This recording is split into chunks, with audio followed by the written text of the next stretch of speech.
This year, our report covers 28 countries. Based on the 2022 conditions, we recommended 17 of those countries for CPC status, including the 12 that the State Department designated as CPCs in November 2022. Those countries are Burma, China, Cuba, Eritrea, Iran, Nicaragua, North Korea, Pakistan, Russia, Saudi Arabia, Tajikistan, Turkmenistan. Cuba and Nicaragua are two CPC recommendations for USCIRF this year. The scope and scale of the violations this report documents are nothing less than disheartening.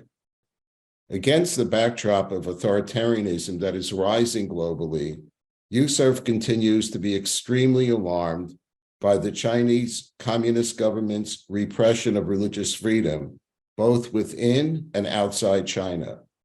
As the report documents, China persisted in its genocide against Uyghur Muslims, subjecting them to detention, forced labor, political indoctrination, mass surveillance, intrusive government homestays, and forced interfaith marriages, birth control, sterilization, and abortion.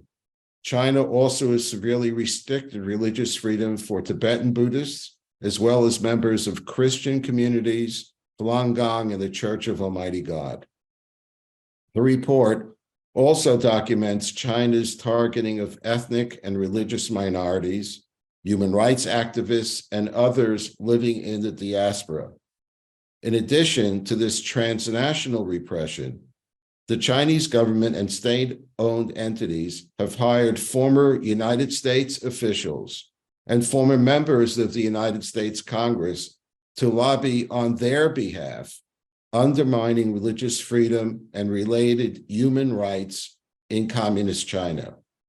USCIRF recommends that members of Congress support legislation to counter China's malign influence in the United States, particularly through such lobbying efforts.